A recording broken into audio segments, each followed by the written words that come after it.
बात करनी है पर बात कैसे हो, हालातों से दो दो हाथ कैसे हो। ऐसे मोड़ पर आकर ठहर जाते हैं कदम हमारे कि समझ नहीं आता कि जब मुलाकात हो तो फिर बात कैसे हो। नमस्कार, आप देख रहे हैं सुदर्शन न्यूज। मैं हूं आपके साथ केशव कुमार। आज भी बातचीत खत्म हो गई, बैठक खत्म हो गई, लेकिन बातचीत अब भी जारी है। बातचीत कब खत्म होगी? दोनों तरफ से सरकार भी और किसान नेता भी उम्मीद यही लगाकर बैठे हैं कि समाधान जल्द से जल्द निकले, लेकिन समाधान हो क्या, इसकी तरफ कोई ठोस कदम नहीं बढ़ता हुआ दिखाई दे रहा है। और जब इस तरह की अधूरी बातचीत आती है तो फिर पैदा होते हैं सवाल, वो सवाल जिनके जवाब देने की जिम्मेदारी बनती है उन जनप्रतिनिधियों की जो सरकार के ऊपर बैठे हैं, सत्ता के ऊपर काबिज हैं। ऐसे ही सबसे पहले उन मुद्दों की आपको आज बात बताते हैं जिस पर हम ये चर्चा करेंगे, बातचीत करेंगे, क्योंकि ये वो सवाल हैं इतने लंबे समय से जो सवाल ही बने हुए हैं, अब जिनके जवाब देश को चाहिए। किन मुद्दों पर बातचीत करेंगे आज? सबसे पहले तारीख पर तारीख का ये सिलसिला आखिर कब तक चलता रहेगा, क्योंकि एक और तारीख मिल चुकी है। दूसरा मुद्दा, आंदोलन खत्म करने की जिम्मेदारी क्या केवल किसान की है, सरकार की नहीं? ताली क्या एक हाथ से ही बजेगी?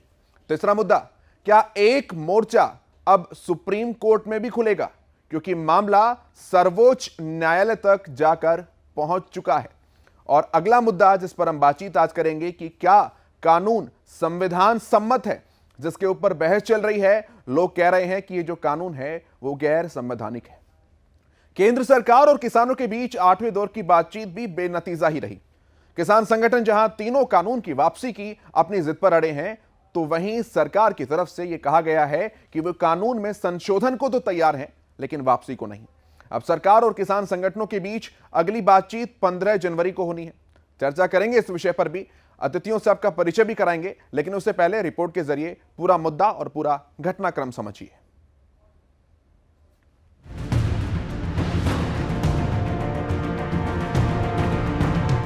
एक ही दिन में सारी जिंदगी जीने की जिद ना कर, समंदर में लहरा कुछ दिन, पी जाने की जिद ना कर। आज इसी बात से किसान आंदोलन को समझना जरूरी है। कृषि कानून को रद्द करने की जिद लगाए बैठे किसान बहुत कुछ पीछे छोड़ आए, जिसका उनको शायद अंदाजा भी नहीं। दिल्ली की सीमाओं पर कड़ाके की ठंड में डेरा लगाए बैठे किसान अपने आगे सरकार की एक मानने को तैयार नहीं। आज उसी का नतीजा है कि एक के बाद एक बैठकों का मंच सजता जा रहा है, लेकिन नतीजा किसी में नहीं निकला। दिन बीतते बीतते आज 8वें दौर की बातचीत किसानों और सरकारों के बीच खत्म भी हो गई। अब अगली बैठक 15 जनवरी को होनी। राज्यसभा और लोकसभा से कोई कानून पारित होता है तो स्वाभाविक रूप से उसका विश्लेषण करने का अधिकार माननीय उच्चतम न्यायालय को ही है, और इसलिए उच्चतम न्यायालय के प्रति प्रत्येक नागरिक की और भारत सरकार की और सभी की प्रतिबद्धता स्वाभाविक रूप से है ही। और इसलिए ये विषय आता है क्योंकि सुप्रीम कोर्ट में 11 तारीख को डेट भी लगी है, तो सुप्रीम कोर्ट की बातचीत इस मामले में आती है। लेकिन सुप्रीम कोर्ट जिस दिशा में निर्णय देंगे तो सरकार तो सुप्रीम कोर्ट के प्रति प्रतिबद्ध है ही। केंद्र के 3 नए कृषि कानून के विरोध में किसानों का आंदोलन आज 44वें दिन भी जारी है। 8वें दौर की बातचीत दिल्ली के विज्ञान भवन में हुई। बैठक में केंद्रीय कृषि मंत्री नरेंद्र सिंह तोमर के साथ वाणिज्य मंत्री पीयूष गोयल भी मौजूद रहे, जैसे हमेशा रहते ही। तो वहीं किसानों ने अपना मन साफ बना लिया कि सरकार को कृषि कानून वापस ही लेना होगा। किसान नेता राकेश टिकैत तो साफ कह रहे हैं कि कानून रद्द नहीं तो दिल्ली किसान छोड़ेंगे नहीं। घर वापसी नहीं जाएंगे, बिल वापसी नहीं तो घर वापसी नहीं। नया प्रपोजल दिया जा रहा है। डायलॉग का क्या मतलब है फिर? और डायलॉग तो करेंगे, ऐसा क्या ये डायलॉग करके जेल में थोड़ा बंद कर दें? डायलॉग क्यों ना करें हम? वो कह रहे हैं कि रद्द नहीं करेंगे कानून, और हम कह रहे हैं घर वापसी नहीं जाएंगे और राज्यों पर छोड़ रहे हैं। राज्यों फिर कैसे अरे आगे का प्रोग्राम क्या है? राज्य आगे का प्रोग्राम यही रहेंगे, दिल्ली में ही। दिल्ली को कोई छोड़ कर जाना चाहता है? इतनी खूबसूरत दिल्ली है, क्यों जाएंगे दिल्ली छोड़ कर? यही रहेंगे। कानूनों को रद्द कराने पर अड़े किसान इस मुद्दे पर सरकार के साथ आर पार की लड़ाई का ऐलान कर चुके हैं। सरकार के साथ साथ बातचीत से पहले गुरुवार को हजारों किसानों ने दिल्ली के चारों ओर ट्रैक्टर रैली निकालकर किसानों का शक्ति प्रदर्शन पहले ही दिखा दिया। इतना ही नहीं, किसानों की आगे नीति भी तैयार है। इसके लिए किसानों ने आंदोलन को और तेज करने की चेतावनी दी। देखो, हम तो हर एक मीटिंग में उम्मीद से आते हैं। फैसला सरकार ने देना है, ये कानून रद्द करने हैं या नहीं करने हैं। जितना सरकार इसको डिले करेगी उसमें नुकसान ही नुकसान है देश का। जैसे हमारे कल ट्रैक्टर मार्च हमने किया, अब हमने 26 का ऐलान किया हुआ है कि हम परेड में शामिल होंगे। मीटिंग में फिर वो सरकार का अड़ियल रवैया था कि बिल को रिपील नहीं करेंगे, सौदे करेंगे। तो आज की मीटिंग में भी जो 2 घंटा चली उसमें भी यही था कि हम सौदे कर देते हैं, रिपील नहीं करते। जहाँ आप चले जाइए सुप्रीम कोर्ट में चले जाइए, तो हमने बोला कि हम सुप्रीम कोर्ट में नहीं जाएंगे, ये मसला आपका ही है, केंद्रीय मंत्री का ही है, तो इसको आप ही रिपील करो। आज की मीटिंग में मंत्री जी ने बैठते ही ये कह दिया, क्योंकि पिछली मीटिंग में बात हुई थी रिपील पे अपना रुख जाहिर करें, उन्होंने ये कह दिया कि रिपील तो नहीं करेगी सरकार। बात खत्म होगी, बात करने का कुछ था ही नहीं आज, और इससे आगे बात चली नहीं। बात में लास्ट में जब उठने लगे तो इतना उन्होंने कहा कि 15 को फिर बैठ लेते हैं। हम बैठेंगे या नहीं बैठेंगे उसका फैसला 10 तारीख को होगा। केंद्र सरकार इन कानूनों को जहां कृषि क्षेत्र में बड़े सुधार के तौर पर पेश कर रही है, तो वहीं प्रदर्शन कर रहे किसानों ने आशंका जताई है कि नए कानूनों से एमएसपी और मंडी व्यवस्था खत्म हो जाएगी और वे बड़े कॉर्पोरेट पर निर्भर हो जाएंगे। लेकिन किसान नहीं जानते कि बिना कानूनों को ठीक से समझे उनकी ओर से उठाया गया ये कदम किसी भी मायने में सही नहीं है। दूसरी तरफ केंद्रीय कृषि राज्य मंत्री कैलाश चौधरी ने कहा कि किसानों के साथ बातचीत द्वारा क्लॉज बाय क्लॉज समाधान ढूंढा जाएगा। भारत सरकार कानूनों में संशोधन करने के लिए तैयार है। किसान आंदोलन को 1 महीने से भी ज्यादा का समय हो गया है, लेकिन एक जिद के आगे कोई भी ठोस समाधान निकलने का नाम नहीं ले रहा है। मिल रही है तो केवल तारीख पे तारीख, तारीख पे तारीख, तारीख पे तारीख। Bureau report, Sudarshan news.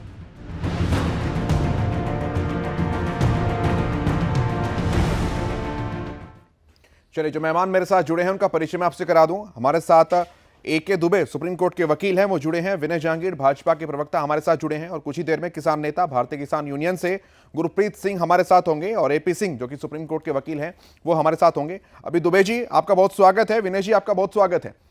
विनय जी, मैं शुरुआत आपसे ही करना चाहूंगा। आज अनुमान इस बात का था कि कुछ निष्कर्ष निकल जाएगा, लेकिन आज भी तारीख ही मिली।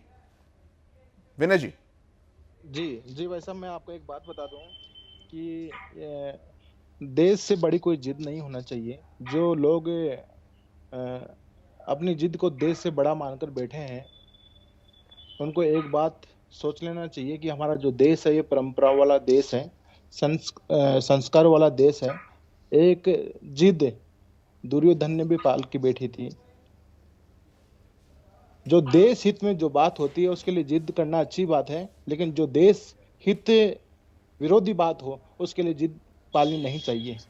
और जैसे कि हमारे केंद्रीय मंत्री जी ने कहा है कि हम जड़ तक जाएंगे और जो भी किसान हित में उचित से उचित जो फैसला होगा उसका हम समर्थन करेंगे। केंद्रीय मंत्री तो कह रहे हैं जो फैसला होगा उसका समर्थन करेंगे, लेकिन क्या किसानों का फैसला केंद्रीय मंत्री को स्वीकार है तीनों कृषि बिल वापस लेने का? विनय जी। भाई साहब, मैं एक बात बताता हूं आपको कि किसान बिल जो लाया गया है वो देश हित के लिए लाया गया है। देश हित से कोई इंसानों की जिद हो सकती है क्या? तो ये बात आप किसानों को समझा क्यों नहीं पा रहे हैं सर? क्यों लाखों की तादाद में किसान जो हैं वो दिल्ली के तमाम बॉर्डर्स के ऊपर रुके हुए हैं? भाई साहब, जैसे कि आपको ज्ञात होगा कि महाभारत में 2 घराने थे, एक पांडवों का, दूसरा कौरवों का। कौरवों की तरफ शकुनी थे और पांडवों की तरफ भगवान श्री कृष्ण। अब इसमें जो ओरिजिनल किसान है वो तो खेतों में बैठे हैं, कुछ लोग यहाँ भी हैं, लेकिन इनके खिलाफ जो चिंगारी जो लगा रहे हैं वो चिंगारी लगाने वाले लोग हैं। आपका भगवान कृष्ण कौन है विनय जी? विनय जहांगीर जी, मेरी आवाज पहुंच पा रही है आप तक? विनय जी, क्या मुझे सुन पा रहे हैं आप? जी भाई साहब।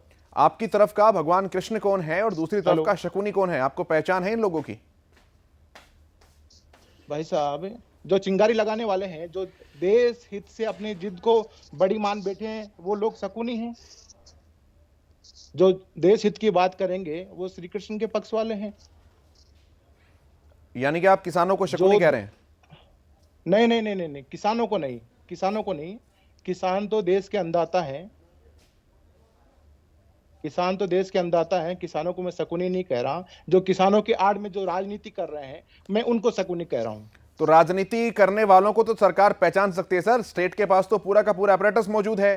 पहचान करिए, सार्वजनिक करिए उनके नाम। कम से कम जो मासूम किसान हैं उन्हें तो अपने घर भेजिए। आपके मंत्री कह रहे हैं कि ताली एक हाथ से नहीं बजती है, तो एक हाथ अपना आप भी आगे बढ़ाइए आंदोलन खत्म करने के विषय पर।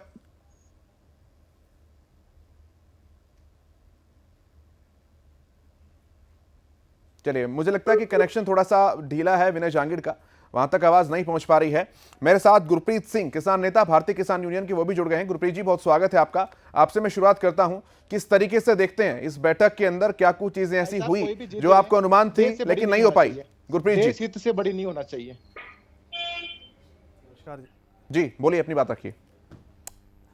इस बैठक में जैसा कि हमें पहले से ही अंदेशा था और राकेश टिकैत जी ने पहले ही रिपोर्टर के सवाल से ये कह दिया था कि इस बैठक में कुछ नहीं होना। वो हमें बुलाएंगे, प्रस्ताव देंगे, प्रस्ताव के बाद फिर हम वापस आएंगे, चाय पिएंगे, यही सब होना और कुछ होना नहीं है। और हमारा तो ये है, अब उन्होंने 15 तारीख दे दी है, ये बैठक भी फेल हो चुकी है। अब हमारा वो ये कह रहे हैं कि हम प्रस्ताव सरकार को दें। क्या हम प्रस्ताव सरकार को दें? अगर मान लीजिए हमने भी प्रस्ताव दिया, तो हमने प्रस्ताव आज बैठक में संयुक्त मोर्चा ने दे दिया है। उन्होंने ये कह दिया है कि ठीक है, आप जो ये बिल हैं इसे आप खुद इसको हटाइए और इसको स्टेट के अंडर दे दीजिए। तो कॉन्स्टिट्यूशनल जो संवैधानिक राइट्स है वो स्टेट्स का है, खेती पर इनका राइट ही नहीं है। तो उन्होंने तो कह दिया है ना कि हमारे राकेश टिकैत जी ने और अन्य जो संगठन थे कि आप इसको स्टेट के हवाले कर दीजिए। गुरप्रीत जी, यानी कि आपका ये कहना है कि आप केवल चाय पीने के लिए वहां पर गए थे, आपको पहले से ही अनुमान था कि क्या कुछ होने वाला है? बिल्कुल बिल्कुल, 100% हमें ये अनुमान था, क्योंकि चक्कर और है, जब सरकार बुलाएगी तो हम जाएंगे जरूर। सरकार हैं, माननीय प्रधानमंत्री जी हैं, विज्ञान भवन में हमें बुलाएंगे तो हम जाएंगे, हम उनका अनादर नहीं करेंगे। लेकिन हमें इस बात का अंदेशा जरूर था कि होना कुछ नहीं है। इसी नहीं, युद्धवीर जी तो कह रहे हैं कि अब 10 तारीख को संयुक्त किसान मोर्चा की जो बैठक होगी उसमें हम फैसला लेंगे कि अगली बैठक में जाना या नहीं जाना है। बिल्कुल, उन्होंने कहा है कि अगली बैठक में जाना है नहीं जाना। वो जब हमारा ये कुछ कर ही नहीं रहे तो हम अपना आंदोलन पूरे संयुक्त मोर्चा के उससे और भी ज्यादा तेज करें। अब इसमें कानूनी प्रावधान भी जुड़ गए हैं। एपी सिंह साहब भी हमारे साथ जुड़ गए हैं, सुप्रीम कोर्ट के वकील हैं। सिंह साहब, बहुत स्वागत है, आप थोड़ा सा देर से शामिल हुए। और अश्वनी दुबे भी हमारे साथ हैं। अश्वनी जी, मैं पहले आपके पास आता हूं। क्या वाकई में वो चीजें हैं, अगर कॉन्स्टिट्यूशनल पॉइंट ऑफ व्यू से हम देखें, जिस तरीके से बात गुरप्रीत जी भी कह रहे हैं, याचिकाकर्ता भी सुप्रीम कोर्ट में पहुंचे हैं, वो ये बात कह रहे हैं कि जो बिल्स हैं वो गैर संवैधानिक हैं? अश्वनी जी, किसी भी बिल के कानून बनने के बाद उसकी संवैधानिकता, जब लोकसभा और राज्यसभा दोनों सदनों से कोई भी बिल पारित हो जाता है और कानून बन जाता है, तो उसके असंवैधानिक होने का सवाल नहीं उठता अनलेस वो कॉन्स्टिट्यूशन के किसी आर्टिकल को वायलेट करता हो, भारत के संविधान के नियमों के विपरीत हो, या सुप्रीम कोर्ट को ऐसा लगता है। क्योंकि अगर लोकसभा और राज्यसभा से बहुमत से बिल पारित हो गया तो उसके जुडिशियल रिव्यू की अगर पावर है तो सिर्फ सुप्रीम कोर्ट को भी है, वो भी बड़े एक्सेप्शनल सर्कमस्टेंसेस में। एनजेएसी का जब एक्ट आया था जिसमें जजेस के अपॉइंटमेंट की बात थी, उसको सुप्रीम कोर्ट की 5 जज बेंच ने, कॉन्स्टिट्यूशन बेंच ने उसको खत्म कर दिया। अब सवाल यहां पर यह है कि जो एक बिल बहुमत से पारित होकर के कानून बन गया और प्रेसिडेंट ऑफ इंडिया के उसमें एसेंट आ गया और वो पारित हो गया, क्या उसको रोका जा सकता है? नंबर 1। नंबर 2, अगर इस बिल को, क्योंकि मैं लगातार टीवी चैनल्स और मीडिया के जितने भी प्लेटफॉर्म से उन पे पढ़ता हूं, मैक्सिमम जो प्रोटेस्ट करने वाले लोग हैं उन्हें पता ही नहीं है कि ये जो तीनों बिल हैं, चाहे वो फार्मर्स प्रोड्यूस ट्रेड और कॉमर्स प्रमोशन फैसिलिटेशन एक्ट 2020 है, जिसके मुताबिक किसान अपनी उपज देश में कहीं भी किसी भी व्यक्ति या संस्था को बेच सकता है। न्यूनतम मूल्य लागत है। आवश्यक वस्तु अधिनियम 1955 में संशोधन हुआ है, उसकी एक पहले से कॉन्ट्रैक्ट कर सकता है फार्मिंग होने से पहले। यानी कुल मिलाकर अश्विनी जी बात यह है कि नहीं, एक मिनट दूसरा बोलिए। मैं ये कहता हूं कि प्रोटेस्ट करना आपका फंडामेंटल राइट है, तो क्या तो क्या वो जो कम्यूटर्स हैं जो गाजियाबाद से, नोएडा से, गुड़गांव से, फरीदाबाद से दिल्ली आना चाहते हैं, 3-3 घंटे जो है वो बॉर्डर पर फंसे रहते हैं, क्या उनका फंडामेंटल राइट नहीं है इजी एक्सेस का? क्या उनका फंडामेंटल राइट है? जिस समय एपिडेमिक डिजीज एक्ट इस देश में लागू है और कोविड-19 स्प्रेड हो रहा है, उस समय जो व्यक्ति अस्पताल जाना चाहता है, दिल्ली में बेहतर स्वास्थ्य के लिए आना चाहता है, उसकी एम्बुलेंसेस अगर घंटों पर रुकी रहती हैं, लेकिन किसान नेता तो कह रहे हैं ना सर कि ये बात चुनावी रैलियों के ऊपर भी लागू होनी चाहिए। किसान नेता कह रहे हैं कि ये बात चुनावी रैलियों के ऊपर भी लागू हो। केशव, दिल्ली में हर जगह की जलवायु के हिसाब से बातें होती हैं। दिल्ली में जो स्प्रेड हो रहा है, दिल्ली में स्प्रेड होने का जो कोविड का वो है वो ज्यादा है। बाकी राज्यों में आप देखेंगे तो वहां डिक्रीजिंग ट्रेंड है, दिल्ली में इंक्रीजिंग ट्रेंड है। इंक्रीजिंग ट्रेंड होने की वजह से यहां ज्यादा बेहतर तरीके से उसको रोकने की जरूरत है और फैसिलिटेट करने की जरूरत है ताकि लोगों में स्प्रेड ना हो।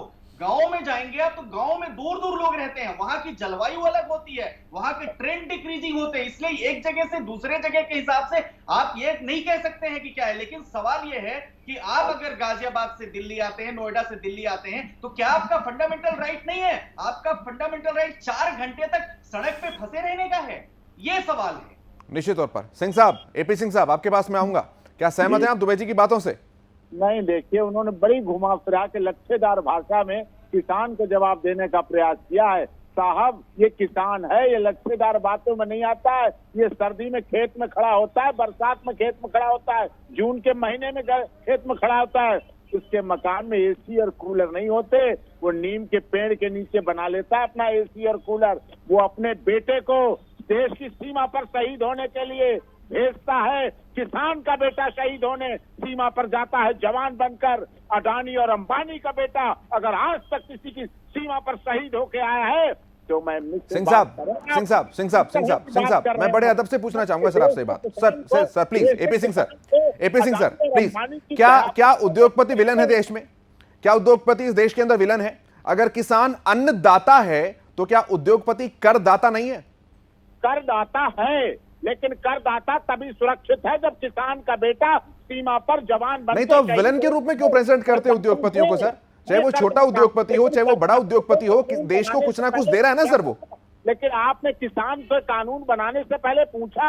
आप लॉकडाउन की बात आज कर रहे हैं। बंगाल में लॉकडाउन नहीं, बंगाल में कोरोना नहीं है, चुनावी रैलियों में कोरोना नहीं है, हरियाणा में पंचायती चुनाव हो रहे हैं। अच्छा सिंह साहब आप ये बताइए, सिंह साहब आप ये बताइए, क्या ये बिल संवैधानिक है या गैर संवैधानिक है? आपको क्या लगता है? करना नहीं है। एपी सिंह साहब, क्या ये बिल संवैधानिक है या गैर संवैधानिक है? देखिए, बहुत जल्दबाजी में चुपचाप बिना किसी की सहमति लिए, मैं जानना चाहता हूं ये किसान कानून बनाने से पहले किन किसान संगठनों से पूछा गया, किन की सहमति असहमति ली गई, किन किन राज्यों के कृषि मंत्रियों से लिया गया, कहां कहां से पूछा गया? आप देश की जनता के लोकतंत्र की बात कर रहे हैं। सबका साथ सबका विकास का नारा माननीय मोदी जी का है, सबका विनाश का नारा नहीं। मैं पूछता हूं विनय जहांगीर से पूछता हूं। विनय जी, एक बार समझाइए जरा एपी सिंह साहब को कि आपने कहां ये ड्राफ्ट भेजा था, किन किसान संगठनों से आपने चर्चा की थी कानून लेकर आने से पहले? सिंह साहब को मैं बता देना चाहता हूं कि ये फैसला केंद्र सरकार द्वारा पारित किया गया है और देश हित के लिए पारित किया गया है, किसानों का भले के लिए पारित किया गया है। अबे सिंह साहब, हेलो जी, हम सुन पा रहे हैं, आप अपनी बात रखते रहिए जल्दी से। जी हेलो विनय जी, हम सुन पा रहे हैं, आप अपनी बात रखते रहिए।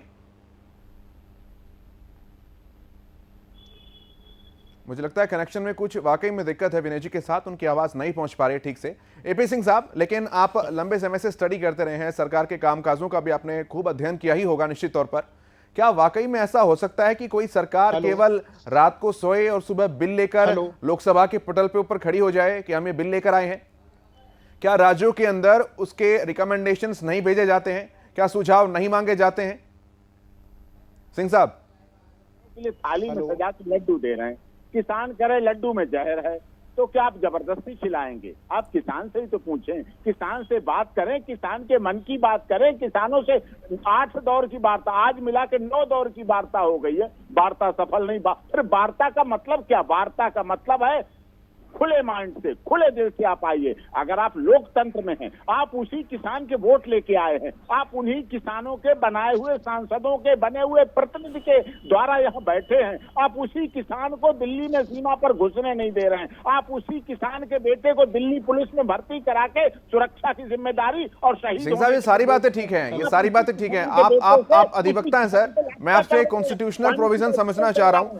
आप किसानों की बात रख रहे हैं, मैं आपसे कॉन्स्टिट्यूशनल प्रोविजन समझने जा रहा हूं।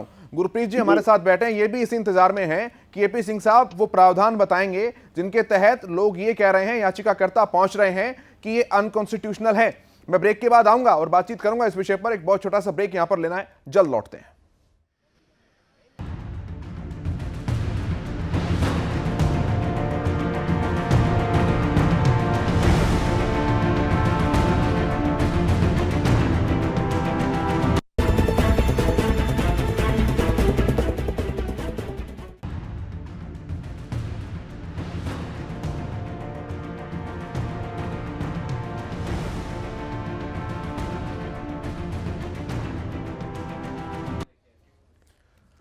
चलिए, ब्रेक के बाद एक बार फिर से आपका स्वागत है। चर्चा की शुरुआत दोबारा से करते हैं। अश्विनी दुबे जी, मैं आपके पास आना चाहूंगा।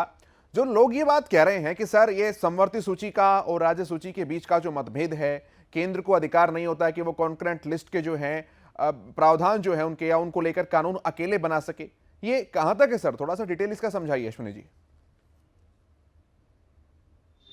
सेंट्रल लिस्ट, आपकी स्टेट लिस्ट, कॉन्करेंट लिस्ट, जो लिस्ट है उसको तो वो कॉन्स्टिट्यूशनल प्रोविजंस की बात है, उस पर हम बहस नहीं करते। हम बात कर रहे हैं जो ओपी सिंह जी ने कहा कि मैंने बड़ी सावधानी से, मैं यह जानना चाहता हूं कि देश के दोनों सदनों से एक कानून पारित हो जाता है और वो पारित होने के बाद देश में लागू हो जाता है, तो उसकी वैधानिकता को कौन चेक करेगा? उसकी वैधानिकता को चेक करेगा custodian of the constitution. Custodian of the constitution इस देश का कौन है? Custodian of the constitution supreme court है। दूसरा, जो बिल्स हैं उस बिल में पहले व्यापारी फसलों को किसानों से औने पौने दामों में खरीद कर उसका भंडारण कर लेते थे, कालाबाजारी करते थे। उसको रोकने के लिए इसेंशियल कमोडिटी एक्ट आया, जिसके तहत व्यापारियों को एक लिमिट से ज्यादा भंडारण पर रोक लग गई थी। अब जो नया लॉ आया उसमें आवश्यक वस्तुएं जो उसमें पहले थी, उससे तिलहन, खाद्य, तेल, प्याज, आलू जैसी वस्तुओं को हटा दिया गया। ये कहां पर बुराई है? नंबर 2, किसान अपने प्रोड्यूस को, अपनी खेती को अगर किसी के साथ अपने मर्जी से, अपनी मंशा से बेचना चाहता है, उसको मंडी ले जाने की आवश्यक बाध्यता नहीं रहेगी, तो वो कहां पर गलत हो गया? तीसरा, अश्विनी जी, पंजाब ने 1 मिनट केशव, 1 मिनट, पहले प्रश्न पूछा है तो उत्तर सुनो, और नहीं तो फिर कैंसिल करो। अगर प्रश्न पूछा 30 सेकंड मुझे मौका दो सर। पूरे सेकंड में आपको दे रहा हूं, लेकिन सवाल का जवाब वो दीजिए ना जो मैं नहीं, आपके सवाल का आप जो सवाल आपने पूछा उसका जवाब मैं दे रहा हूं, लेकिन सबसे पहले मैं जो जवाब दे रहा हूं वो भी सुनने की आप क्षमता रखिए। चलिए, तीसरी जो बात है, तीसरी बात यह है कि अगर किसी भी बिल को पारित करने के बाद सुप्रीम कोर्ट कहता है कि सारे किसान यूनियन यहां आकर के पार्टी बन जाएं, तो किसान यूनियन ने उसकी वैधानिकता को चेक करने के लिए सुप्रीम कोर्ट में क्यों नहीं अप्रोच किया? अब रही बात स्टेट से हटाने और ना हटाने की, पार्लियामेंट चूंकि इस देश की सबसे शीर्ष लॉ बनाने वाली संस्था है, पार्लियामेंट को यह भी पावर है कि स्टेट लिस्ट से किसी भी चीज को अगर उनको अपने उसमें लेना है और कानून पारित करना है हमारे देश के संविधान के मुताबिक, तो वो कानून पारित करते। इसके पहले भी जो कानून पारित हुआ था CANRC, जिसको स्टेट्स गवर्नमेंट ने सुप्रीम कोर्ट में चैलेंज किया था, आपके प्रश्न का उत्तर दे रहा हूं, स्टेट गवर्नमेंट्स ने सुप्रीम कोर्ट में, स्टेट ऑफ केरला ने, स्टेट ऑफ छत्तीसगढ़ ने, स्टेट ऑफ राजस्थान ने, स्टेट ऑफ पंजाब ने, सुप्रीम कोर्ट ने उसमें क्या कहा? चूंकि पार्लियामेंट इस देश की सर्वोच्च कानून बनाने वाली संस्था है और अगर कोई भी कानून इस देश में पारित हुआ है तो स्टेट गवर्नमेंट्स को उसको लागू करना ही होगा। रेरा जब बना, रेरा में स्टेट गवर्नमेंट्स ने कहा कि हम उसको लागू नहीं करेंगे, लेकिन अल्टीमेटली क्या हुआ? हर जगह रेरा ट्रिब्यूनल्स बने। उसी तरह से जब पार्लियामेंट से कोई कानून पारित होता है तो स्टेट गवर्नमेंट्स ड्यूटी बाउंड होती हैं उसको पारित करने के लिए, उसको लागू करने के लिए। ठीक है सर, एक क्वेश्चन मैं पूछना चाहूंगा यहां पर, जो केरला, पंजाब और राजस्थान की सरकार जो विरोध में प्रस्ताव पारित कर रही है, इसका मतलब केवल ढोंग है? वो कोई मतलब नहीं? आप ये बताइए, इसके पहले CANRC जब आया, सिटीजनशिप अमेंडमेंट एक्ट आया, तो आपको याद होगा केशव, थोड़े सा नेपथ्य में जाइए थोड़ा, उस समय भी इसी तरह की पिटीशंस इन राज्य सरकारों ने पारित किया था। अल्टीमेटली सुप्रीम कोर्ट ने क्या कहा? तो वो लॉ, जब एक लॉ पार्लियामेंट से पारित हुआ तो जो उसका फेट है वही फेट इसका भी है, लेकिन फिर भी इसकी वैधानिकता को, किसी क्लॉज को, किसी इंटरप्रिटेशन को चेक करने की अगर पावर है तो वो सुप्रीम कोर्ट को है। सुप्रीम कोर्ट के सामने जाए, सुप्रीम कोर्ट के सामने पार्टी बने। सुप्रीम कोर्ट के सामने पार्टी बनने के बजाय दिल्ली के सारे बॉर्डर्स को होस्टेज कर देना और हमारे जैसे ठीक है, मैं जवाब लेता हूं। लोग कम्यूटर, मैं गुरप्रीत जी से जवाब लेता हूं इस बात का। मैं गुरप्रीत जी से जवाब लेता हूं। गुरप्रीत जी, अगर ऐसा लगता है, जैसा कि आप किसान नेता कह भी रहे हैं, कुछ लोगों की तरफ से बात भी कही गई, याचिकाकर्ता भी पहुंचे हैं, 11 तारीख को सुप्रीम कोर्ट में सुनवाई भी है, अगर आपको लगता है कि इतनी सब बातें हैं तो जाइए ना, अपना कोई प्रतिनिधि जो सरकार के पास आप भेजते हैं 40-40 लोग, 2-3 को भेज दीजिए उसमें।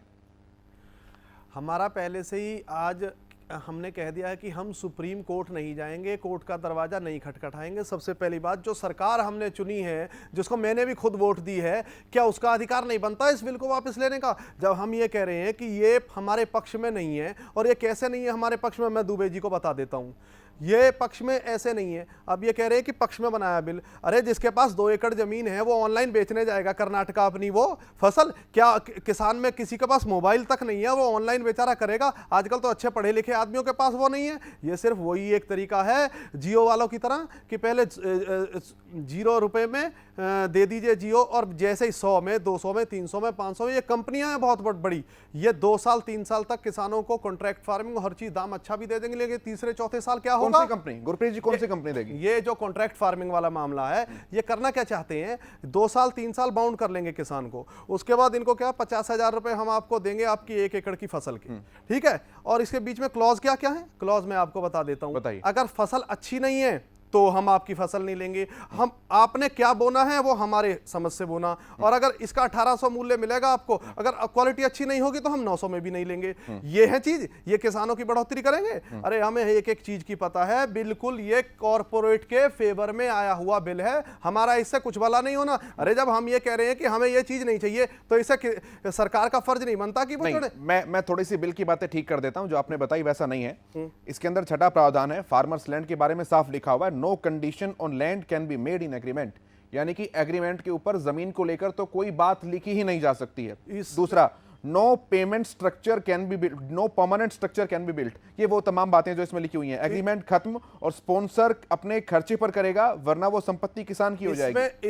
इसमें सर केशव जी एक ही पॉइंट बड़ा खतरनाक है, जो कि जब ये इसका एग्रीमेंट हो जाएगा उसके ऊपर जो लोन ले सकती है कंपनियां, अगर किसान की कंपनी पर वो लोन ले लिया तो जमीन किसान की रही या उसकी रही? वो तो कॉर्पोरेट की हो गई ना जिसने लोन ले लिया, बेचारा किसान क्या करेगा? कहां किसने लोन ले लिया? इसमें है क्लॉज, आप देखिए पढ़िए, और हमने पढ़ा हुआ है कि वो कंपनियां जब एग्रीमेंट हो गया तो उस पर लोन ले सकती हैं बकायदा बैंक से।